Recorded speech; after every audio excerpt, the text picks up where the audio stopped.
day, everyone. Thank you for joining me, and welcome to the Necro Files.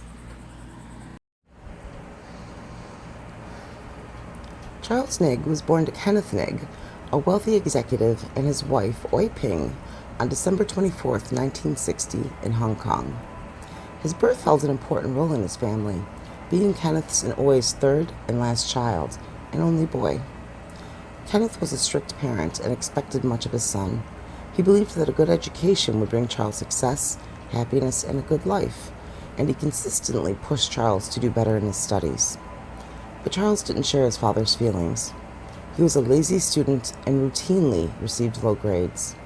Charles's lack of interest in his education didn't run over into all aspects of his life, as he held a great interest in martial arts and idolized Bruce Lee. Charles believed that this path held the key to a great future. Kenneth found his son's beliefs to be a great disappointment and often beat Charles, sometimes using a stick, in order to correct his behavior. Being the only son, much was expected of Charles, and failing in his studies simply wasn't acceptable. For this reason, Kenneth ignored his wife and mother-in-law when they spoke out against the abuse, believing his way would correct Charles's bad behavior and set him on the right path in life. When Charles was 10, he began to act out and was caught stealing. He especially disliked Western children and harmed them when the opportunity arose to do so. He was expelled from school after starting a fire in a classroom with chemicals. He was then sent to boarding school in England, but was again expelled for stealing from other students and shoplifting, and then sent back to Hong Kong. Charles attended college in the U.S., but after only one semester was involved in a hit and run. Instead of facing the consequences of his actions, Charles lied on his enlistment papers and joined the Marines. In 1981, he was jailed for stealing weapons, but escaped before his trial and fled to California.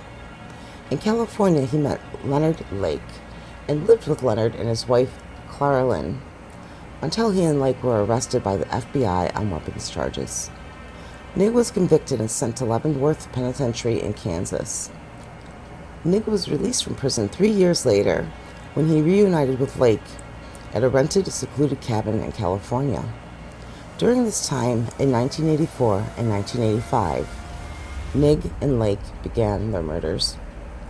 The two took the lives of 7 men, one of which was Lake's brother, 3 women, and 2 infant boys. The actual count is believed to be much higher, approximately double at 24 or 25. The killing spree of Nigg and Lake ended when the pair were seen shoplifting at a lumber yard. Nigg fled, but Lake was caught in a stolen car registered to one of their victims. In the car, they also found the driver's license of another victim. Lake was arrested, but during a break in the interrogation, he wrote down his real name and Nigg's, then committed suicide. During the investigation, police found the cabin and evidence of the murders. They discovered charred body parts, bone chips, bloody clothing, videotapes, and a bed with restraints. A diary was also found detailing the 2 men's acts of torture, rape, and murder. The book detailed Lake's fantasy that he titled Operation Miranda, which centered on Lake's desire for sexual slaves and the end of the world. Investigators also found a bunker partially built into a hillside with a room designed to be a cell. From an outer room, the cell's occupant could be watched. Charles Nigg was charged with 12 counts of murder. Nigg was tracked from San Francisco to Chicago, Detroit, and Canada, where he was arrested for robbery and attempted murder. After a trial, he was in prison for 6 years, until he was finally extradited to the U.S. in 1991. After a variety of legal tactics used by Nigg and his lawyers to delay his trial, it finally began in Orange County in October 1998. Nigg's defense team presented him as an unwilling participant in Lake's murder spree, but the prosecution introduced cartoons that Nigg had drawn depicting the murders that a non-participant wouldn't have known. They also produced a witness that had been left for dead but survived. This witness said that Nigg, not Lake, had attempted to kill him. After years of delays and millions of dollars, Nigg's trial ended.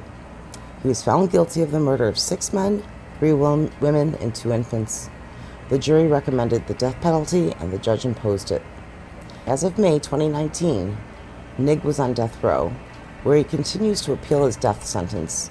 No execution date has been set.